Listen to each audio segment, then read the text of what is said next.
오늘 요절 말씀은 베드로후서 3장 11절 하반절에서 13절까지입니다. 제가 다시 한번 봉드리겠습니다.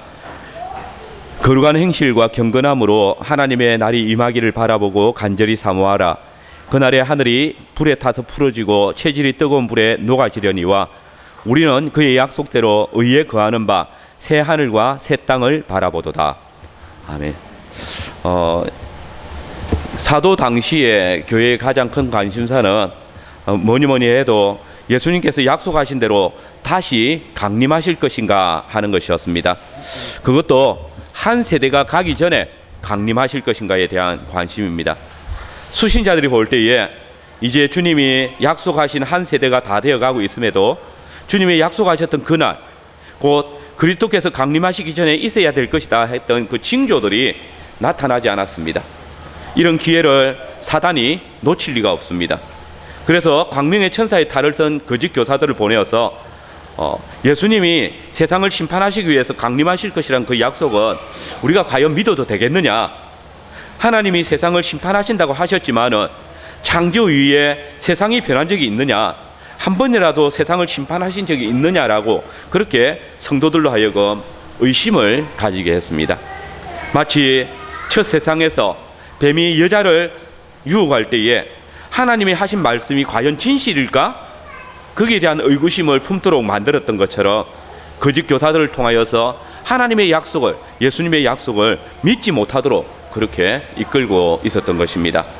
그때 사도는 노아의 때에 홍수 심판을 경고했지만은 사람들이 그날을 알지 못하는 거로 장가가고 시집가며 또 자기 임의대로 살았던 것처럼 예수님께서 강림하실 때에도 사람들로 그날을 알지 못하게 함으로써 믿음으로 주의 강림하심을 기다리는 사람들만이 하나님의 구원을 누릴 수 있다는 사실을 경고하면서 하나님의 약속을 믿지 않는 경건치 않는 자들은 다 멸하실 것이라고 분명히 밝혔습니다.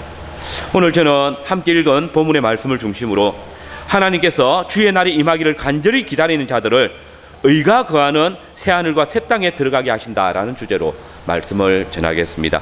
우리는 먼저 오랫동안 참으시는 하나님이 계시다는 것을 기억해야 합니다.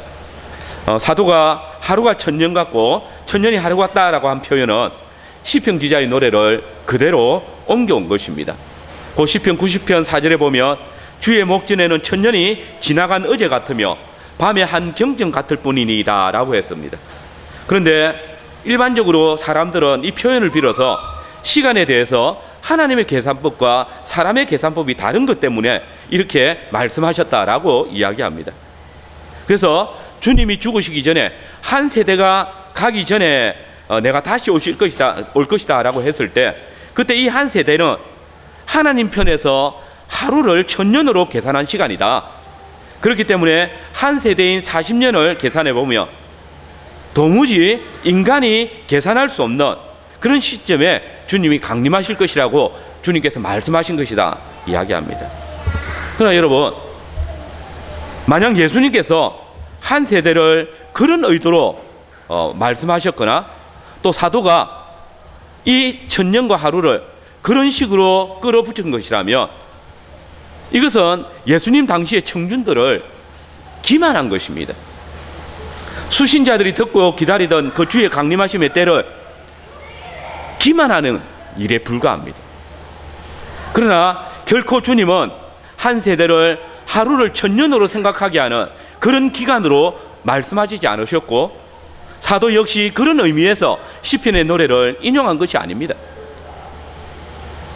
도리어 우리는 이 시편의 문맥 안에서 이 천년과 한 경점이라는 표현은 초시간적인 의미로 사용한 것이 아니라 인간이 생각할 때에 오래 지연되는 것처럼 여겨지는 그런 약속의 성취라도 하나님께 있어서는 아무것도 아니라는 그런 의도로 사용하고 있다는 것을 알아야 합니다. 즉 모세가 찬송하고 있는 바는 하나님께는 천년 전에 홍수 심판이라도 밤에 한 경점에 일어났던 역사에 불과하다. 그 천년 전에 일어났던 일들을 하나님께서는 지금 바로 어제 한 경점에 일어난 그 사건으로 기억하고 계시다. 그리고 인생은 아무리 전생애를 살아도 잠깐 자는 것 같고 아침에 돋는 풀같이 덧없는 인생에 불과하다라는 그것을 이야기하고 있는 것입니다. 이것은 사도의 때에 주의 강림하심을 기다리는 성도들에게 적용한다면 시간의 창조주로서 시간의 제한을 받지 않는 하나님께 있어서 한 세대가 가기 전이라는 이 말씀은 아직도 그 세대가 다 지나가기 전에 한 경점이 지나가고 있을 뿐이라는 겁니다. 우리는 한 세대라는 것을 우리의 일생에 있어서 굉장히 긴 시간으로 여기지만 하나님께 있어서는 그것이 한 경점에 불과하다는 것입니다. 그런데 아침에 나는 풀 같은 인생들에게 있어서 이 한 경점조차도 조급하게 여겨지는 것이 우리의 모습인 것입니다. 실상 이것은 하나님의 형상을 닮은 인간에게도 유사하게 나타난다는 것을 여러분들이 아실 것입니다. 여러분, 우리는 즐거운 시간을 보내고 있으면 그 시간이 마치 순식간에 지나간 것처럼 여겨집니다. 그러나 내가 고통스러운 그 순간은 늘 시계가 멈추어 있는 것처럼 그렇게 느리게 간다고 말할 때가 있습니다. 사랑하는 사람과의 약속을 기다릴 때는 시간이 너무나도 느리게 가는데 벌금이나 월세 같은 시간이 정해져 있는 내는 시간이 감당해야 될 시간에는 그 시간이 너무나도 급하게 다가온다는 사실을 우리도 경험하지 않습니까? 가령 누가 정확한 시간은 말하지 않은 채 내일 언제 시간 되면 우리 한번 만납시다 라고 약속을 했다고 생각해 보십시오. 그러면 내일이라는 시간이 왔을 때 해가 뜨기 시작한 때부터 약속을 받은 사람은 기다리기 시작할 것입니다. 약속을 한 상대방이 연락을 줄 때까지 그날 하루는 아침 일찍부터 저녁 시간까지 너무나도 시간이 더디게 간다는 것을 경험합니다. 그러다가 해가 질 즈음에는 그 사람이 약속을 잊어버렸나 보다, 아니면 그 사람이 약속을 어긴 것이다, 그렇게 생각합니다. 실상 아직 어제 그 사람이 말한 그 내일이라는 날이 다 지나가지 않았음에도 불구하고 내가 기다린 그 시간이 너무나도 길었기 때문에 나는 그 시간이 지나가 버렸다고 말하는 것입니다. 그 사람이 약속을 잊어버렸다고 생각해 버립니다. 여러분, 사도는 결코 이 세대가 가기 전에 다시 오시리라고 하셨던 그 주님의 약속이, 그 약속의 성취를 기다리며 이 세대를 살아가는 성도들에게 공허함과 또 주님의 약속에 대한 불확실함을 일으키기 위해서 이 시편을 인용한 것이 아닙니다. 아, 주님께 있어서는 천년의 하루 같고 그 하루가 한 경점에 불과하다, 그러니 너희들 너무 기다리지 말고 기다려라, 너무 그렇게 조급하게 기다리지 말고 한 천년을 생각하고 기다려라, 그렇게 말씀하신 것이 아니라는 것입니다. 도리어 너희가 볼 때에는 그것이 지연되는 것 같고 너희가 볼 때에는 한 세대가 다 지나가는데 아직 주님이 오시나 안 오시나 그걸 모르겠다, 주님의 강림하심이 없는 것처럼 여겨질지 모르겠지만은 그 날과 그 시간은 주님이 약속하지 않으셨다. 도리어 주님은 깨어있으라, 너희가 도저히 어느 경점에 이룰 줄 모르는 것처럼 인자도 너희가 생각하지 않을 때 임할 것이다 라고 경고하셨음을 다시 새겨주고 있는 것입니다. 내일 언제 시간 되면 만납시다 라고 했을 때 그 시간이 정해지지 않음을 인하여서 나는 조급하지만은, 그러나 이미 그 시간을 생각하고 있는 사람은 그 시간의 조급함을 모르고 있는 것입니다. 주님은 바로 이러한 시간에 사람들이 조급함을 통하여서 정말 주님의 약속을 믿고 기다리는 자와 그리고 믿지 않으면서 단지 그 시간을 윗선으로 넘길 자가 누군지를 드러내고 계시는 것입니다. 여러분, 이 사실은 꼭 기억하십시오. 주님은 당신이 약속하신 대로 과연 멸망에 가정한 것이 성전에 섰을 때, 즉 유대인들이 하나님을 배교하고 하나님의 아들을 십자가에 못 박고 주님의 몸된 교회를 핍박하고 잔해할 때 제자들에게 말씀하신 대로 예루살렘 성전이 돌 위에 돌 하나 남기지 않고 무너뜨리셨습니다. 곧 주께서 AD 70년에 로마 군대와 함께 불로 임하셔서 예루살렘 성에 임하기로 했던 그 대환란을 내리셨습니다. 많은 분들이 하나님의 강림하심을 성경에서 아주 드문 사건으로 생각을 합니다.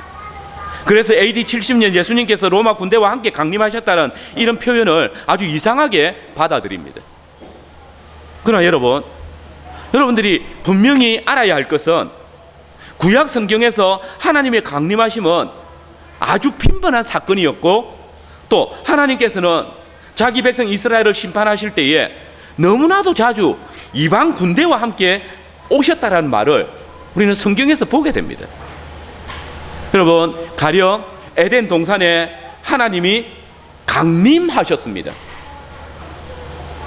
노아의 때에 하나님께서 강림하셨습니다. 바벨산 사건 때도 주님께서 친히 강림하셨습니다. 아브라함이 마물의 상수리 나무 아래 있을 때에 주님이 강림하셨습니다. 처음에 아브라함이 볼 때에 그 사람은 나그네였고, 그래서 나그네를 영접했는데 나중에 보니까 그 나그네 중 한 사람이 야훼였다라고 분명히 증거하고 있습니다. 이스라엘이 애굽에서 고역을 인하여 탄식하고 있을 때에 야훼께서는 이미 그 백성들과 함께 강림하셔서 그들과 함께 탄식하고 그들을 건념하고 계셨다라고 기록하고 있습니다. 보십시오. 이스라엘 백성들이 출애굽하여서 광야에 머무를 때에 야훼께서 불과 구름 기둥으로 강림하셨습니다. 홍해를 가를 때에 급한 바람으로 강림하셨습니다. 여호수아가 여리고 광야에서 약속의 땅으로 진군하고자 할 때에 야훼의 사자가 강림하셨습니다. 여러분, 이런 강림하심의 역사는 성경에 수도 없이 기록되어져 있습니다. 사무엘 때에 이스라엘이 미스바에 모여서 기도할 때에 블레셋이 쳐들어왔지만은 야훼께서 큰 우레와 함께 강림하셔서 블레셋을 징벌하셨습니다. 아람 왕이 엘리사를 잡기 위해서 큰 군대를 보내었지만은 야훼께서는 하늘의 불병거와 불말들과 함께 강림하셔서 그들이 엘리사를 잡을 수 없도록 지키고 보호하셨습니다. 그리고 야훼께서 큰 병거와 군대의 소리와 함께 강림하셔서 이스라엘의 사마리아를 애워싸고 있던 아람 군대를 물리치셨습니다. 북이스라엘이 야훼 하나님을 배반하고 우상을 섬기며 야훼의 노를 격발시킬 때에 주께서 아수르와 함께 임하셔서 그들을 제하여 버리셨다고 기록하고 있습니다. 남유다도 마찬가지입니다. 예레미야는 유다 백성들에게 야훼께서 바벨론 군대와 함께 임하시거든 너희는 항복하라고 그렇게 선언합니다. 하박국 선지자는 갈대아 곧 바벨론 군대가 남유다를 심판하기 위해서 쳐들어올 것을 야훼께서 우리에게 오신다라고 경고하면서 그때 예루살렘이 무너지고 성전이 해파될 것을 오늘 본문의 표현처럼 그가 서신즉 땅 곧 예루살렘이 진동하고 영원한 산 곧 성전이 무너질 것이라고 노래했습니다. 여러분, 성경은 이 모든 일들에 대해서 파루시아 곧 하나님의 강림하심이라고 그렇게 기록을 하고 있습니다. 이것을 말씀드리는 것은 많은 분들이 하나님의 강림하심, 즉 예수님의 재림을 너무나 특별한 사건으로, 물론 특별한 사건입니다. 그러나 이 특별한 사건이 성경에서 그 백성들을 만나실 때에, 그 백성들을 심판하실 때에 자주 있었던 일이라는 것을 성경은 증거하고 있다는 것입니다. 예수님의 재림을 오직 모든 세대의 마지막에 단 한 번 있을 사건으로 만들어 버리지만은 결코 그렇지 않으며 오히려 구약 시대에 하나님께서 자기 백성을 판단하는 일이 있을 때에 자주 행하셨던 그 사실을 말씀드리는 것이고, 이것은 오늘 신약 교회도 마찬가지라는 것입니다. 특별히 이 말씀은 우리 주님의 강림하심이 구약의 많은 강림하심의 역사를 통해서 하나님이 언제, 왜, 어떤 모습으로 임재하셨는지를 보여줌으로써 말세를 살아가는 우리에게 본을 주셨다라고 사도는 말하고 있습니다. 그래서 사도는 하나님께서 범죄한 천사들을 심판하신 것과 그리고 노아의 때에 오직 노아와 7의 식구만을 구원하셨다는 사실을 이야기하며, 또한 소돔과 고모라 성을 심판하실 때에 오직 의로운 롯만이 구원하셨다는 사실을 증거하고 있는 것입니다. 이 모든 역사들을 주님께서는 이제 우리가 당할 그 하나님의 심판의 역사를, 그리스도의 강림의 역사를 생각하는 본으로 제공하고 계시는 것입니다. 그러므로 AD 70년 로마 군대와 함께 강림하신 하나님의 심판의 역사는 이미 구약의 여러 부분 여러 모양으로 말씀하신 것 중에 한 모습입니다. 그리고 이 AD 70년에 그리스도의 강림하심은 또한 여전히 말세를 살아가고 있는 오늘 우리 교회들에게 주님이 언제 다시 오셔서 불의한 자들을 심판하시고 경건한 자들, 곧 의인들을 구원하실지 충분히 알고 믿게 하시는 것이고, 그렇기 때문에 참 믿음을 가진 성도들은 어떤 상황에서도 믿음에서 흔들리지 아니하고 주님이 그 정하신 때에 오실 것을 알기 때문에 핍박과 고난 가운데, 또한 모든 환난 가운데서도 끝까지 인내하며 믿음으로 살아갈 수 있게 되는 것입니다. 여러분, 사도가 주의 강림하심을 기다리던 성도들에게 들려주었던 시편 찬송, 곧 사랑하는 자들아 주께는 하루가 천년 같고 천년이 하루 같은 이 한 가지를 잊지 말라라는 이 찬송은 인간의 유한성을 너무나도 뼈저리게 느끼게 합니다. 아침에 피었다가 저녁에 지는 들의 꽃 같은 인생에게 한 세대는 무지 길어 보이지만, 그래서 한 세대가 끝나가는데도 아직 그 약속이 이루어지지 않고 징조가 보이지 아니할 때에 왜 이리 주님은 늦으시냐? 과연 주님의 말씀은 진실일까? 주님이 오심이 너무나도 더디다, 그렇게 의심되겠지만 기억하십시오. 영원하신 하나님께 있어서 이 한 세대는 그저 밤의 한 경점에 불과하고, 너희가 그렇게 조급하게 기다리지만은 그저 주님의 때가 미치지 않았기 때문에, 주님께서 약속하신 대로 그 아직 한 세대가 다 지나가지 않았기 때문에 주님은 그 때를 기다리고 계신 것이다라고 사도는 노래하고 있는 것입니다. 그러면서 사도는 주님이 이렇게 너희가 생각하는 것처럼 속히 심판을 행하지 않는 이유가 무엇인지를 밝힙니다. 곧 그 이유는 주의 약속은 어떤 이에 더디다고 생각하는 것처럼 더딘 것이 아니라 오직 너희를 대하여 오래 참으사 아무도 멸망치 않고 다 회개하기에 이르기를 원하시느니라 말한 것입니다. 이게 주님이 한 세대가 완전히 끝나기까지 끝까지 주님 편에서 오래 참으시면서 속히 강림하지 않으시면서 심판을 행하지 않으면서 더디게 오시는 이유인 것입니다. 주님의 때는 정해져 있습니다. 그러나 주님께서는 그 때를 사람들로 하여금 조급하게 기다리게 하시며 그 때를 늦추심을 통하여서 어떤 한 사람이라도 구원에 이르기를 원하신다는 것입니다. 그렇습니다.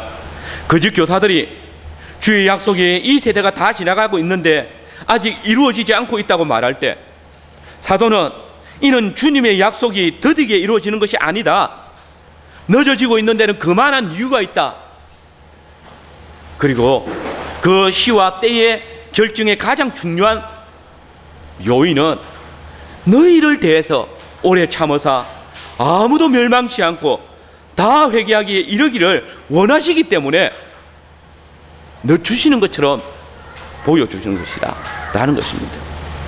여러분, 이 말씀을 생각하면서 다시 우리 8절에 주께는 하루가 천년 같고 천년이 하루 같다는 이 말씀을 생각해 보십시오. 천년을 하루같이 여기시며 한 세대를 인내하고 기다리시는 이 하나님의 은혜가 얼마나 큰지를 느낄 수 있을 것입니다.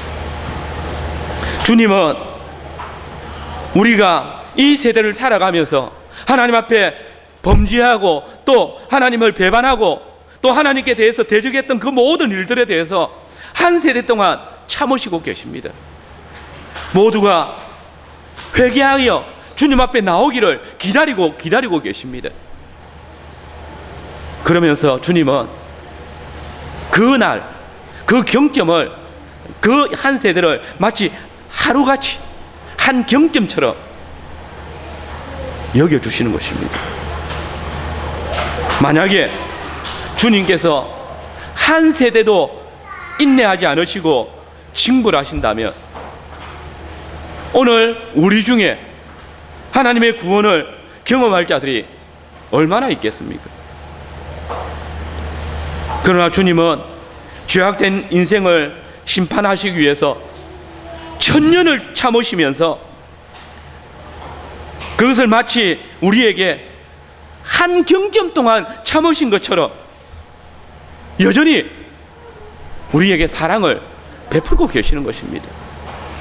그러면서 끝까지 참으시사 모든 자들이 회개하여서 하나님의 심판에 이르지 않기를 간절히 바라시는 것입니다. 여러분, 우리는 이 사실을 모세의 때에 이스라엘의 출애굽의 역사를 통해서 볼 수 있습니다. 하나님께서 아브라함에게 그의 자손이 4대 동안 이방의 계획이 될 것이라고 말씀하셨습니다. 그리고 4대가 되는 그 시작의 무렵에 모세가 태어났습니다. 그리고 모세를 일으키셔서 출애굽의 역사를 시작하셨습니다. 그러나 여러분, 잘 아시는 것처럼 모세의 첫 번째 출애굽의 구원은 실패했습니다. 히브리인이 모세를 거부해서 모세는 광야로 도망을 가버렸습니다. 보십시오. 이스라엘 백성들에게 있어서 저들이 쫓아낸 모세가 광야에 있었던 그 40년은 참으로 하루가 천년 같은 기간이었을 것입니다. 왜 하나님께서 4대가 지나갔음에도 불구하고 우리를 구원하시지 않느냐, 왜 우리를 출애굽시키지 않느냐라고 원망하고 있었을 것입니다. 그리고 이 시간은 하나님께서 하나님의 구원을 배격한 이스라엘에 대해서 오래 참으사 아무도 멸망치 않고 회개에 이르기를 기다리시던 그 때입니다. 그런데 보십시오. 자신들에 대해서 하나님의 구원을 위해서 일하던 그 모세가 쫓겨났을 때에 그들은 마치 사도 당시에 무리들이 아직 한 세대가 끝나지 않았음에도 불구하고 주님의 약속이 더디다고, 주님의 강림하심의 약속이 어디 있느냐라고 조롱했던 것처럼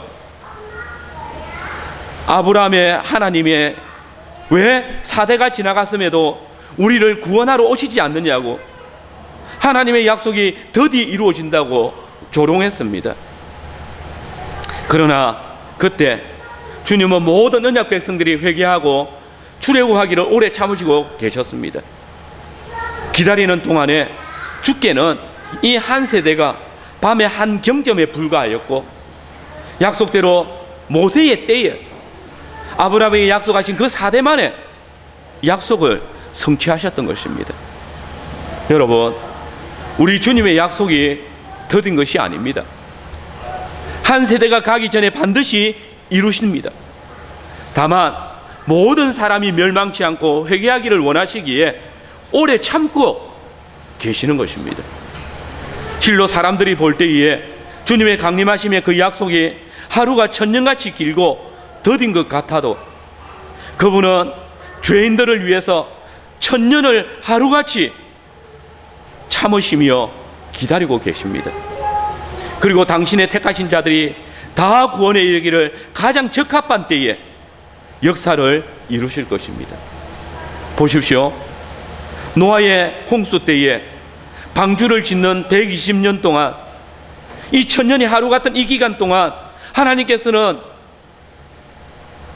백성들이 회개하여서 다시 하나님께로 나오기를 원하셨고, 애굽에 종살이할 때에 히브리인들에 의해서 모세가 미디안 광야로 쫓겨난 그 40년 동안 하루가 천년 같은 이 기간 동안 회개의 부르짖음을 원하셨던 것처럼 한 세대가 가기 전에 오시리라는 그 주님의 약속을 기억한다면 하루 같은 이 한 세대, 그리고 아직 주님의 강림하심이 이루어지지 않아서 사도의 이 전하는 말을 듣는 이때에 주님의 오래 참으시며 우리가 회개하기를 원하시는 이 시간임을 우리가 기억하면서 마음의 불안함과 초조함으로 종말의 때를 살아갈 것이 아니라 진정 우리를 사랑하사 끝까지 우리가 돌이켜서 구원에 이르기를 인내하시며 기다리시는 그 구원의 하나님을 더욱 깊이 찬송하는 것이 하나님의 백성으로서 우리의 삶이 되는 것입니다. 진실로 우리 주님이 드디어 오시는 것이 아니라 모두가 회개하여서 심판에 이르지 않기를 원하시는 그 하나님께서 끝까지 인내하며 참고 기다리고 계심을 우리는 경험하고 있는 것입니다. 두 번째로 하늘과 땅을 새롭게 하시는 하나님이십니다. 하나님의 심판은 세상을 미워하셔서 죄인들을 다 제거하시고 오직 의인들만 세상을 구원하셔서 새로운 세상을 만들고자 하는 것이 아닙니다. 만약에 그랬다면 첫사람 아담이 범죄했을 때 약속대로 아담과 여자의 생명을 탁 취해버리시고 새로운 사람 만들어가지고 새 판을 짜서 시작하면 됩니다. 아니면 노아의 때에 방주에 오직 의인 노아와 그의 아내만 데우시고 이미 세상에 물들어 있던 자녀들, 아니면 셈과 야벳은 두고라도 함은 방주에 타지 못하도록 해야 했습니다. 아브라함을 택하여 부르셨다면 이스라엘 백성들이 가나안 땅에 들어올 때 처음부터 가나안 족속들을 아작을 내가지고 다 물러가게 만들고 아브라함과 그의 자손들만이 그 땅에서 살아가도록 하면 되는 것입니다. 택한 백성 이스라엘이 범죄하고 심판하실 때 차라리 온 세상 사람들을 다 제거하시고 홍수 때처럼 새로운 세상을 시작하시면 되는 겁니다.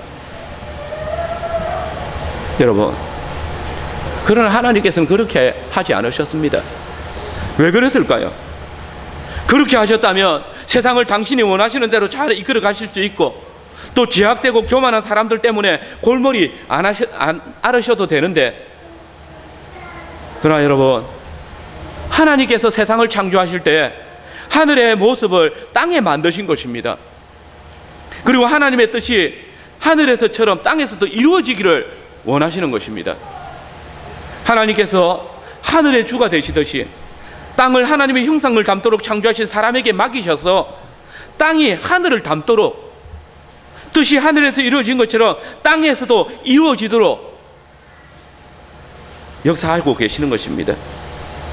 땅이 하늘의 하나님의 형상을 닮은 사람을 통해서 하나님의 말씀대로 바로에게 가꾸어져 갈 때에 그것이 하늘의 뜻이 땅에서도 이루어지는 것이란 말입니다. 보십시오. 하나님께서 사람을 하나님의 형상대로 창조하셨습니다. 하늘을 닮은 땅을 지으시고 사람으로 하여금 뜻이 하늘에서 이룬 것 같이 땅에서도 이루어지기를 원하셨습니다. 이것이 하나님께서 세상을 창조하신 목적이라면 이 일을 위해서 당신이 하나님의 형상을 따라 당신의 형상을 따라 지으신 인간에 대해서 끝까지 오래 참으시는 것을 이해할 수 있을 것입니다.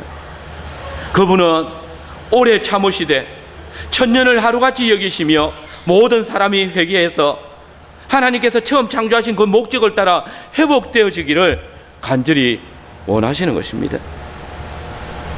여러분, 하나님께서 세상을 창조하실 때 그 창조의 목적은 하늘이 땅에서 이루어지는 것입니다.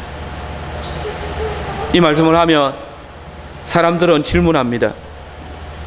정말 하나님이 사람들이 멸망하지 않기를 원하신다면 노아의 홍수를 통해서 노아의 가족을 제외한 모든 인류를 멸하시는 것이 옳으냐?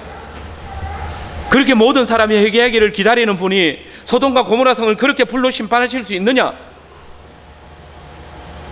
그러나 되돌려 생각해 보십시오.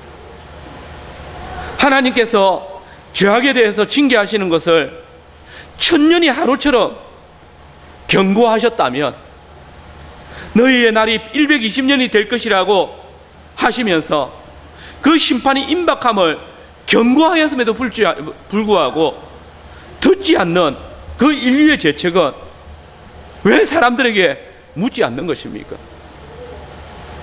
과연 하나님께서 인류의 죄악을 인내하심 없이 심판하신다면 그 심판을 피할 자가 한 사람이라도 있겠습니까?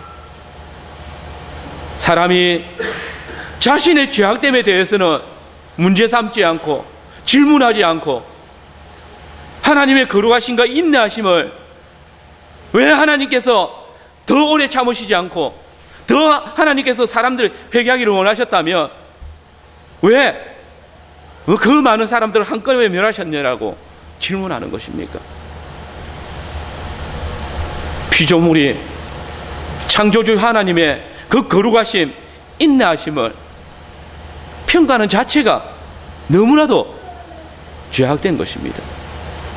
이제 사도는 이렇게 오래 참으시는 하나님께서 어떻게 오실지에 대해서 경고합니다. 그러나 주의 날이 도둑같이 오리니 그날에는 하늘이 큰 소리로 떠나가고 체질이 뜨거운 불에 풀어지고 땅과 그 중에 있는 모든 일들이 드러나리라.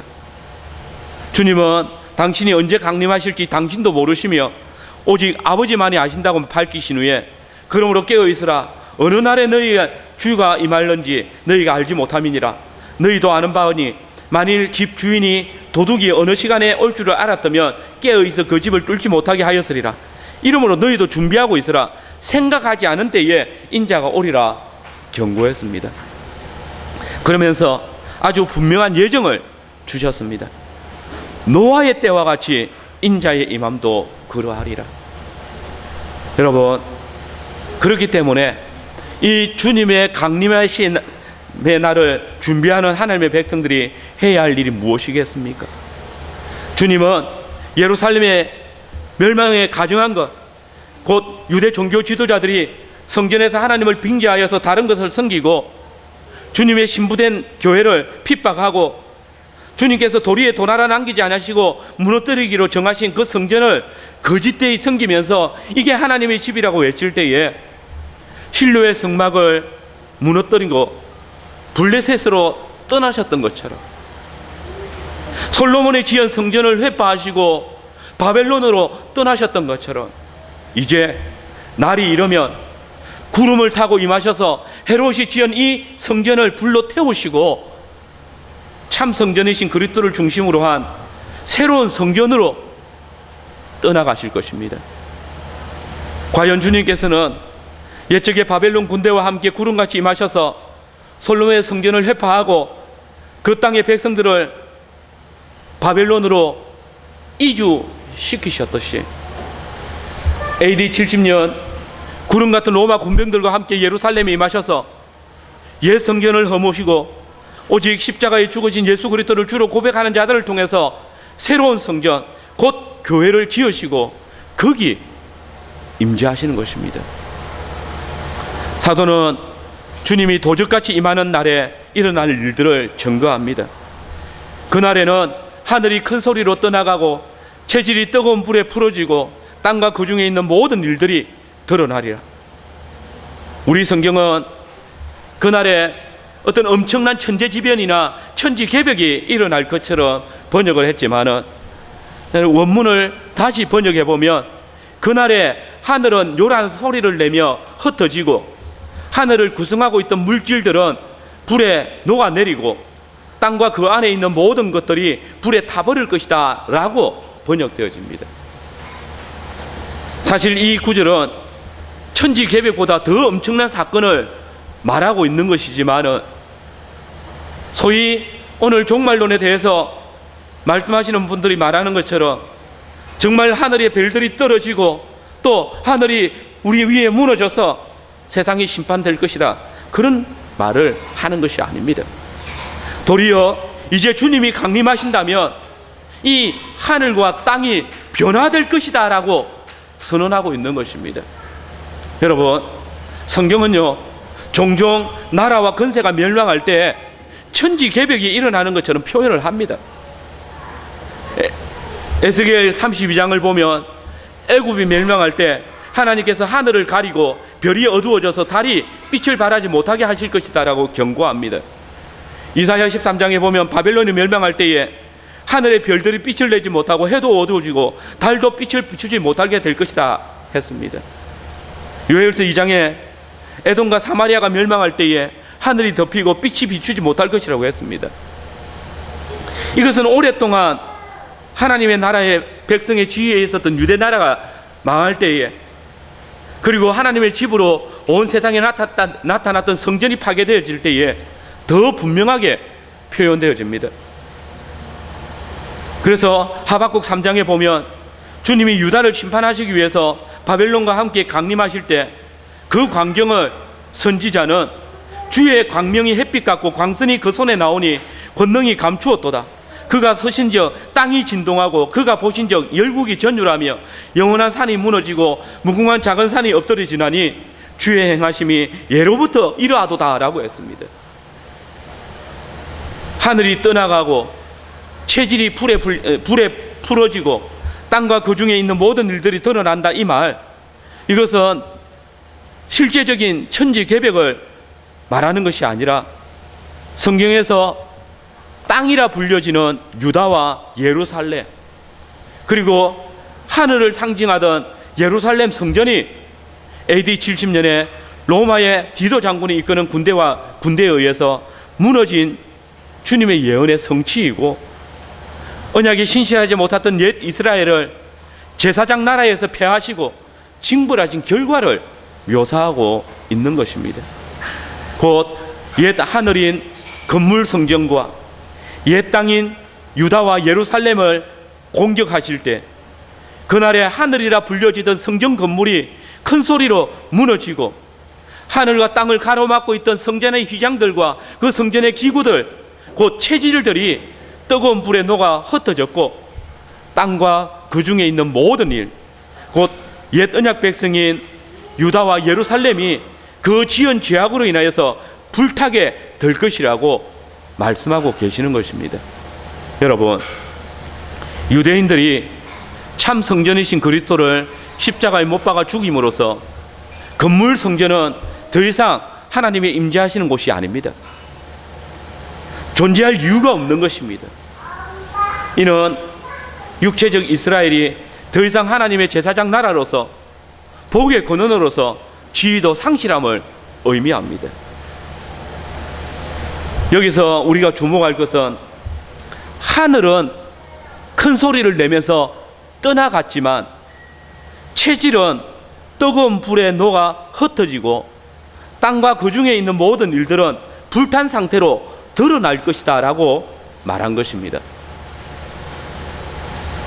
이 말은 이 세상이 큰 변화가 일어나겠지만은 완전히 사라지지 않는다는 것입니다. 옛 언약의 교회에 속한 것들은 다 불타고 녹아지지만은 그것들이 전혀 다른 새하늘과 새 땅으로 드러날 것이란 말입니다. 하나님께서는 옛것을 다 불태우시고 전혀 새로운 새하늘과 새 땅을 그 위에 그대로 세우신다는 것입니다. 과연 우리는 사도 요한을 통하여서 옛 하늘과 땅이 변화되어서 새 하늘과 새 땅으로 바뀌어지지만은 그때에 더 이상 하늘과 땅이 구분이 없고 바다도 다시 있지 않았다라는 증언을 듣지 않습니까? 여러분, 놀랍습니다. 우리 주 예수 그리스도와 그의 보내신 성령님으로 새롭게 되어진 교회는 옛 언약 교회와는 달리 이제 하늘의 하나님의 보좌 앞에 우리가 담대히 나아갈 수 있게 되었습니다. 하나님께서 친히 우리와 함께 하시는 주님의 강림하심을 우리가 매 예배를 통하여서 경험하는 놀라운 축복을 누리고 있는 것입니다. 하늘이 떠나간 것입니다. 여러분, 노아의 홍수는 우리 주님이 행하실 심판의 예표입니다. 그분은 노아의 때에 타락한 땅을 심판하실 때 땅을 물로 덮으셔서 체질을 바꾸어 놓으셨지만은 당신이 지으신 세상을 없애신 것이 아닙니다. 동일하게 주님은 하늘에 속한 이스라엘과 하늘의 하나님의 집이었던 예루살렘 성전이 부패하고 타락했을 때 그 하늘과 땅을 불로 태우셔서 하늘을 떠나가게 하시고 체질이 뜨거운 불에 풀어지며 땅과 그 중에 있는 모든 일들이 드러나게 하십니다. 그리고 이제 이 동일한 주님의 심판의 역사는 이 모든 날 마지막에 동일하게 이루어질 것입니다. 노아의 때에 도적같이 임하셨던 주님, 예루살렘 성전에 도적같이 임하셔서 불로 심판하셨던 그 주님이 우리에게 그 영광의 날에 도적같이 임하실 것이고 그날에 불로 공력을 드러내실 것입니다. 그러나 주님은 당신이 도적같이 오실 그날을 우리가 잘 예비할 수 있도록 너희가 어떤 사람이 될 것인지에 대해서 곧 거룩한 행실과 경건함으로 그날을 예비하라고 하십니다. 이제 새하늘과 새 땅에 속한 주님의 백성으로서 날마다 주의 강림하심을 소망하며 선한 청지기로서 직분을 충실히 감당하는 성도 여러분들이 되시기를 바랍니다. 지금 시간이 12시 5분입니다. 이게 여기 수련회 점심 식사 시간이 지금 아마 1시까지